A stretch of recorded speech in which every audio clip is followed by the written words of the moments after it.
성경에서 교회라는 단어가 처음 등장하는 것은 마태복음입니다. 또 내가 내게 이르노니 너는 베드로라, 내가 이 반석 위에 내 교회를 세우리니 음부의 권세가 이기지 못하리라. 예수님은 천국 복음을 전파하시고 복음의 사역을 시작하실 때 이미 교회를 계획하고 계셨습니다. 교회는 이미 예수님께서 천국 복음을 선포하실 때 시작되었습니다. 예수님이 사용하신 교회라고 하는 이 단어는 그리스어로 에클레시아입니다. 이는 구약에서 회중의 모임을 의미하는 카할이라는 단어와 같은 의미인데, 에클레시아는 무엇으로부터 나와 모였다, 집회다라고 하는 그러한 뜻입니다. 좀 더 풀어본다면 교회는 무엇으로부터 불러낸 사람들의 모임이라는 뜻입니다. 불러냈다는 것은 구별되었다는 것이고, 구별되었다는 것은 거룩하다는 뜻입니다. 그래서 우리는 거룩한 무리 성도입니다. 거룩하게 구별된 무리이죠. 교회는 하나님이 예수 그리스도를 통하여 불러낸 사람들입니다.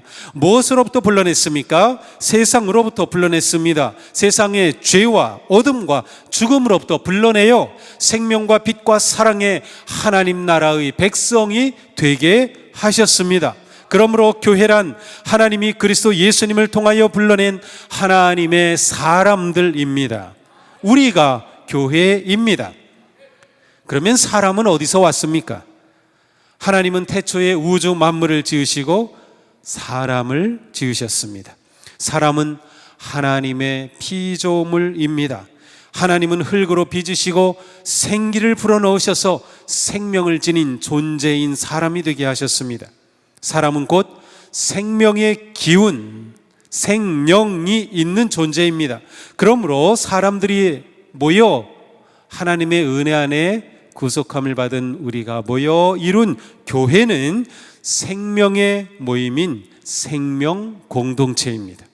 교회는 생명 공동체다. 부활하신 예수님은 제자들에게 말씀하셨습니다. 너에게 평강이 있을지어다. 아버지께서 나를 보내신 것 같이 나도 너희를 보내노라. 그리고는 그들을 향해 숨을 내쉬면서 성령을 받으라고 하셨습니다.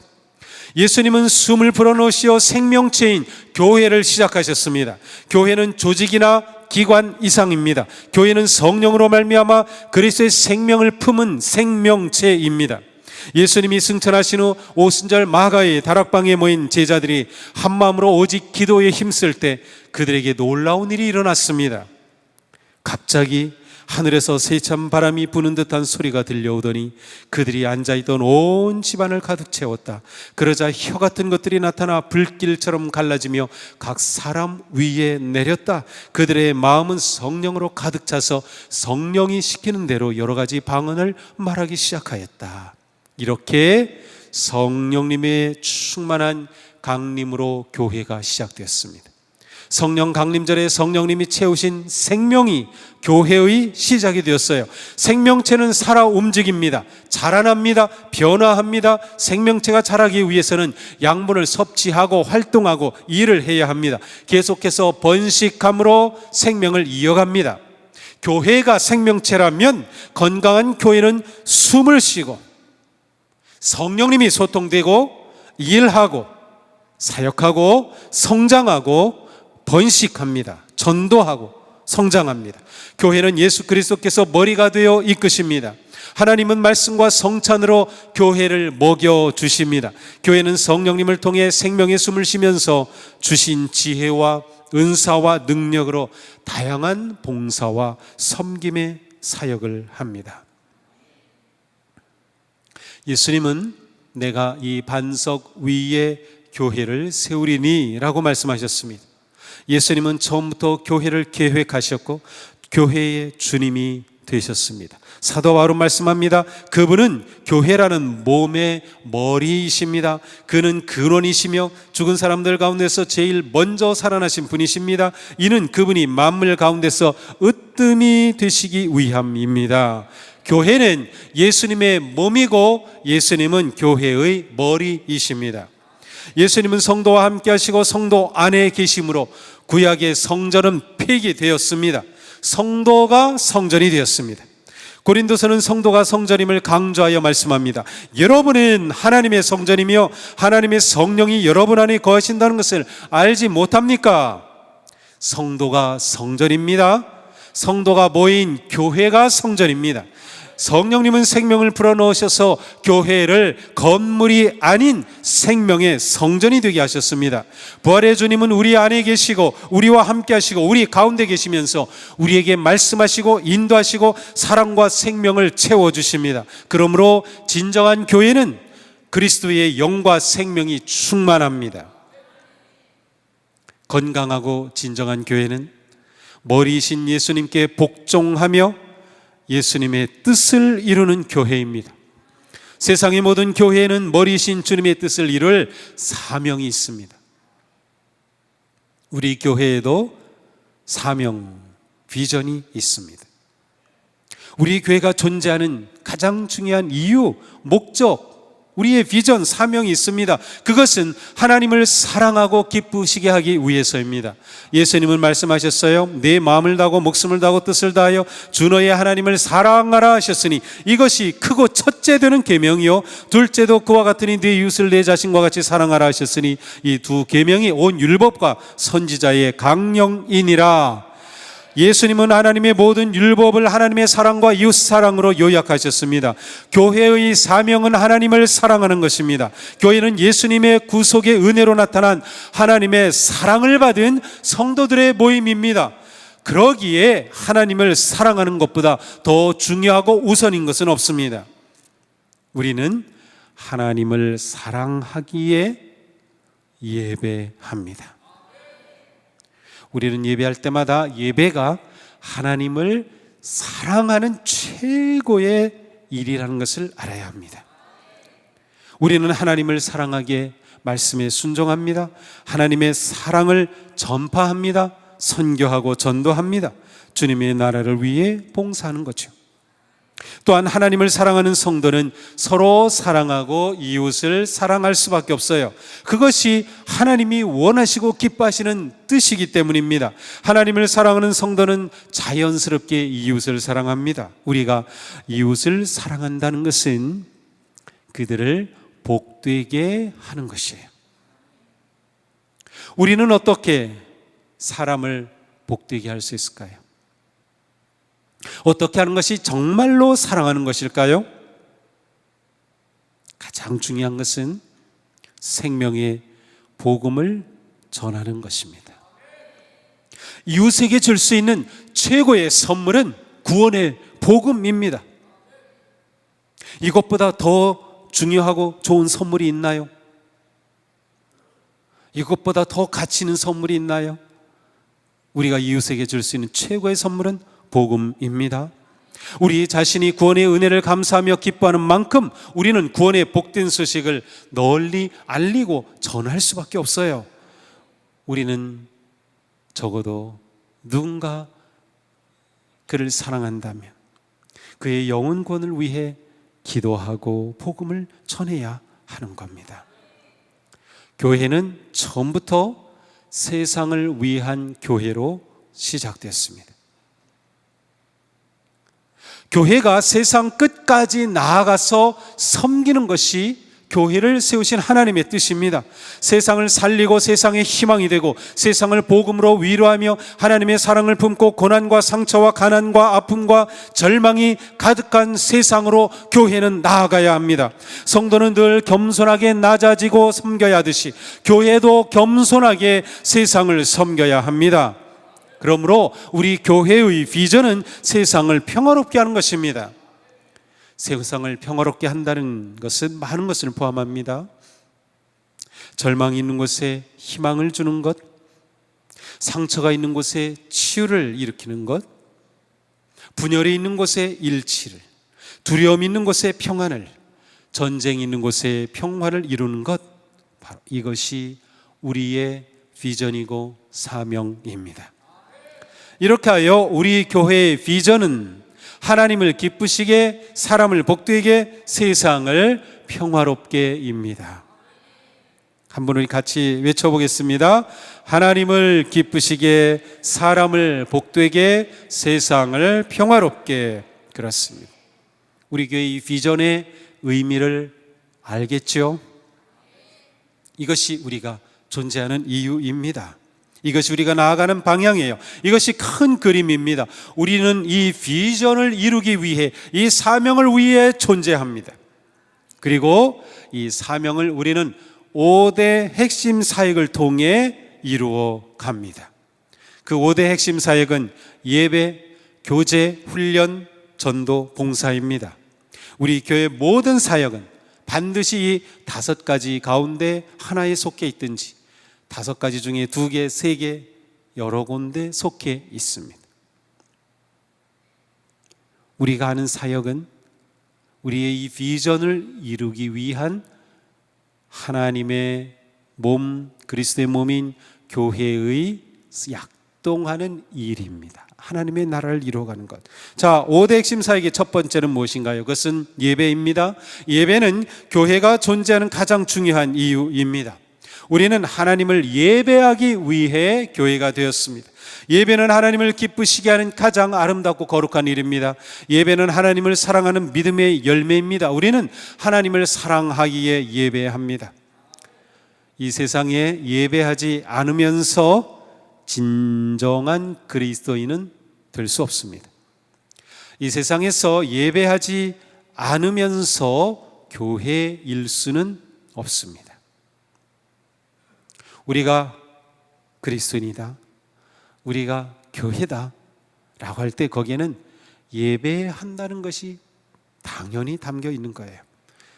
예수님은 참되게 예배를 드리는 사람들이 영과 진리로 아버지께 예배를 드릴 때가 온다, 지금이 바로 그때이다, 아버지께서는 이렇게 예배 드리는 사람을 찾으신다고 하셨어요.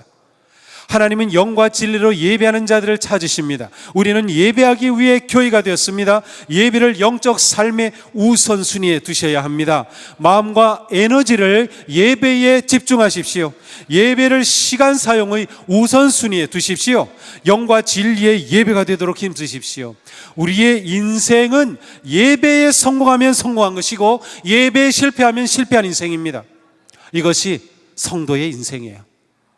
이것이 교회의 모든 것입니다. 두 번째로 우리는 서로 사랑하기 위해 교회가 되었습니다. 우리 인생에서 가장 중요한 것은 사랑이죠. 관계가 가장 중요하죠. 그 관계가 진짜 관계 되게 하는 것이 사랑입니다. 우리의 삶에서 사랑이 빠진다면 우리는 아무것도 아닙니다. 예수님은 말씀하셨어요. 새 계명을 너희에게 주노니 서로 사랑하라. 내가 너희를 사랑한 것 같이 너희도 서로 사랑하라. 너희가 서로 사랑하면 이로써 모든 사람이 너희가 내 제자인 줄 알리라. 이 사랑은 하나님으로부터 왔습니다. 그래 사도 요한은 이렇게 말씀해요. 우리는 하나님이 우리에게 베푸시는 사랑을 알았고 또 믿었습니다. 하나님은 사랑이십니다. 사랑 안에 있는 사람은 하나님 안에 있고 하나님도 그 사람 안에 계십니다. 교회인 우리는 서로 사랑하는 믿음의 가족입니다. 교회는 예배하는 공동체이며 동시에 사랑의 공동체입니다. 하나님은 우리가 하나님의 성품을 닮아 서로 사랑함으로 하나님을 세상에 드러내기를 원하셔요. 우리가 서로 사랑함으로 우리가 예수님의 제자인 것을, 세상 사람들이 저게 예수 믿는 거구나, 예수님은 그러한 분이신가 보다를 드러내게 되어 있어요. 그러니 우리는 서로 사랑하기에 힘써야 합니다. 속회에서, 선교회에서, 사역에서, 가정에서 어디서든 서로 사랑하기에 힘쓰십시오. 이 말이 많은 사람들에게 부담인 줄 압니다. 그러나 주님이 원하시는 겁니다. 우리의 주인께서 우리에게 명령하신 겁니다. 서로 사랑하라. 세 번째로 우리는 예수님을 닮기 위해 교회가 되었습니다. 하나님은 우리가 예수님을 온전히 닮기를 원하고 기대하십니다. 사도 바로 말씀합니다. 우리는 사랑으로 진리를 말하고 살면서 모든 면에서 자라나서 머리가 되시는 그리스도에게까지 다다라야 합니다. 그리스도의 충만하심의 경지까지 우리가 성장해야 한다는 뜻이에요. 우리의 영적 삶의 초점은 새 사람이 되어 온전히 그리스도를 닮고 따르도록 성장하는 것입니다. 사랑하는 성도 여러분, 자신의 영적 성장에 관심을 가지십시오. 내가 어떻게 영적으로 성장할까에 관심을 가지셔야 합니다. 하나님을 아는 지식이 풍부해지고 진리의 말씀으로 가득하여 온전히 제자로 세워지기에 힘써야 합니다. 매일 말씀 묵상에 참여하십시오. 부탁입니다. 영적 성장의 길이기 때문입니다. 코로나 중에 많은 성도님들이 말씀 묵상으로 큰 힘을 얻고 용기를 얻었어요. 지난달 우리는 욥기를 봤죠. 여러 성도님들이 욥기를 통해 제가 용기를 얻었습니다. 위로받았습니다. 샘 얻었습니다. 고백을 하는 것을 제가 많이 들었습니다. 영적 성장의 길이 있는데 왜 참여하지 않는 겁니까? 자신의 영적 성장에 관심이 없기 때문에 그래요. 내가 나를 사랑해야죠. 내가 나를 키워야죠. 내가 나를 자라게 해야죠.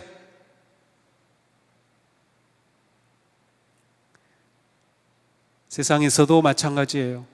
직장에서 성공하는 사람들, 사업으로 성공하는 사람들, 그냥 성공하지 않습니다. 그 영역에서 자신을 계속 키웁니다. 그런 사람들은 무슨 일을 하든 직장이 어디든 책을 읽고 배우고 무엇을 터득하는 데 집중합니다. 우리가 신앙적으로 성장하는 데 관심 가져야 합니다. 성장해야 합니다. 하나님이 기대하시고 원하시는 것이기 때문입니다. 말씀 읽으십시오. 읽으십시오. 우리에게 읽으라고 문자로 기록되었습니다. 말씀 암송하십시오. 암송하는 것은 말씀을 내 안에 내 것으로 만든 것입니다. 내 것으로 만들면 이 암송된, 암기된 말씀은 내가 어떤 상황에 부딪힐 때, 어떤 위기에서, 어떤 때에 그 말씀이 내 안에 살아가지고 나에게 툭 튀어나와서 나에게 엄청난 지혜를 줍니다. 우리가 판단하고 결정할 때 말씀이 영향을 미칩니다. 인간 관계 속에 영향을 미칩니다.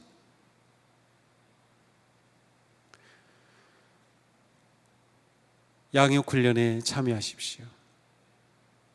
코로나로 중단되었던 많은 양육 훈련 과정이 올해 다시 시작이 됩니다. 그래서 그동안 못했기 때문인지 몰라도 본물처럼 여러 가지 양육 과정들이 계속 제공되고 있습니다. 이미 했더라도 또 하십시오. 또 하십시오. 계속 참여하는 겁니다.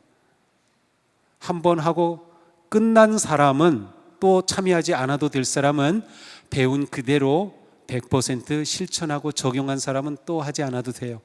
그러나 내가 부족하다 느끼면 내가 저거 배웠는데 또 하십시오. 계속 하는 겁니다. 우리의 성장을 위해 관심을 가지자. 우리는 그리스도를 닮기까지 부단히 자라야만 합니다. 다음으로 우리는 전도하고 선교하기 위해 교회가 되었습니다. 교회는 전도의 사명을 가지고 태어났어요. 예수님은 오직 성령이 너에게 임하시면 너희가 권능을 받고 예루살렘 온 유대 사마리아 땅끝까지 이르러 내 증인이 되라. 땅끝까지 가라고 말씀하셨어요. 사실 예수님은 유대 지역을 벗어나 본 적이 단 한 번도 없어요. 딱 한 번 아기 때, 갓난아기 때 헤로데 그 명령을 피해서 멀리 아프리카, 아마도 알렉산드리아까지 피난 갔던 적은 있어요. 그때 말고 예수님이 유대 갈릴리를 벗어난 적이 없으셔요. 그런데 예수님은 온 세계를 품고 계셨어요. 땅끝까지 가라고 하셔요. 마태복음에 보니 마지막으로 남기신 유언은 모든 민족을 제자로 삼으라고 하신 거예요. 전도는 좋은 소식을 전하는 것입니다. 복음을 알리는 것이에요. 복음은 예수님이 우리를 구원하신다는 소식입니다. 우리는 우리가 사는 지역사회, 우리 이웃은 물론 땅끝까지 복음을 전하는 일에 힘써야 합니다. 우리가 세상 땅끝까지 직접 갈 수 없기에 우리는 선교사님들을 위해 기도하고 후원하고 중보하며 참여하는 것이에요. 우리는 전도와 선교로 하나님이 교회로 세우신 그 사명을 이루어 가는 거죠. 다섯 번째, 우리는 섬기기 위해 교회가 되었습니다. 하나님은 하나님의 거룩한 일을 하도록 우리를 부르셨습니다. 우리는 구원받기 위해 섬기는 것이 아니라 구원받았기 위해 섬기는 겁니다. 우리는 생산적인 제자가 되어야 합니다. 일하는 제자가 되어야 하는 거죠. 사도 바울은 값으로 산 것이 되었으니 우리는 거저 구원받은 게 아니고 예수 그리스도의 십자가의 대속의 죽음이라고 하는 엄청난 값을 지불하여서 내가 다 이루었다, 테텔레스타이, 다 지불했다라고 선언하시고 십자가에 죽으신 그 값으로 우리가 성도가 되었어요. 그러니 값으로 산 것이 되었으니 너희 몸으로 하나님께 영광을 돌려라. 우리 몸으로 하나님의 영광을 위해 일하라는 것입니다. 우리는 예수님의 십자가로 구원받은 값진 존재가 되었으니 기쁨과 감사로 하나님께 영광을 돌리는 삶을 살라고 하십니다. 하나님께 영광을 어떻게 돌립니까? 가만히 앉아서 돌립니까? 하나님을 예배하고 입을 열어 찬양하고 기도하고 주님이 주신 지혜와 능력을 가지고 복음을 전하며 우리에게 맡겨주신 사역을 감당하는 것입니다. 우리는 하나님의 영광을 위해 봉사하고 섬기는 것이에요. 섬김이 우리의 중요한 사명임을 기억하십시오. 기회를 찾아 섬기십시오. 이렇게 하여 우리는 건강하고 행복한 교회를 세웁니다. 제 목회 가장 핵심에는 쉬운 말로 하면 성도들을 행복하게 해주는 것이 제 목회의 핵심이에요. 성도들이 언제 행복합니까? 잘 먹어야 행복하지. 그래서 제가 말씀을 가르치고 성경 공부를 하고 설교를 열심히 준비하고 하는 이유입니다. 여러분을 잘 먹이려고 말이죠. 그래야 행복하니까. 건강해야 행복하죠. 그래서 건강한 성도로 세우려고 하는 것이에요. 서로 사랑의 교제가 있어야 행복하죠. 그래서 올해 특별히 속회에 집중하는 거예요. 서로 좋은 행복한 관계가 있어야 우리 인생이 행복합니다. 노년에 관한 많은 연구들을 보면 노년에 중요한 것이 인간 관계입니다. 그런데 신앙생활하는 사람들이 신앙이 없는 사람들보다 교회를 통하여 인간관계를 맺을 수 있는 기회가 많고 실제로 그렇게 만납니다. 그래서 노인들이, 신앙을 가진 노인들이 삶의 질이 훨씬 높습니다. 그러니 나이 들면 신앙생활 쉬는 게 아니에요. 더 열심히 하는 거예요. 더 열심히 하셔야 돼요. 우리는 진정한 교회입니까? 우리는 건강한 교회입니까? 과연 우리 교회의 주인은 예수님입니까? 우리는 누구이고 우리는 어디로 가고 있습니까? 사랑하는 동수교회 성도 여러분, 새해에 우리 모두 한마음으로 행복한 교회를 이루어가기를 축복합니다. 우리가 건강해지기를 축복합니다. 복된 교회가 되기를 축복합니다. 거룩한 교회가 되기를 축복합니다. 세상을 살리고 섬기는 교회가 되기를 축복합니다. 세상의 소망이 되는 우리 교회가 되기를 축복합니다. 하나님을 기쁘시게, 사람을 복되게, 세상을 평화롭게 하는 예수님의 교회가 되기를 축복합니다. 자, 우리 교회 비전 같이 한번 크게 외쳐보겠습니다. 시작. 하나님을 기쁘시게, 사람을 복되게, 세상을 평화롭게,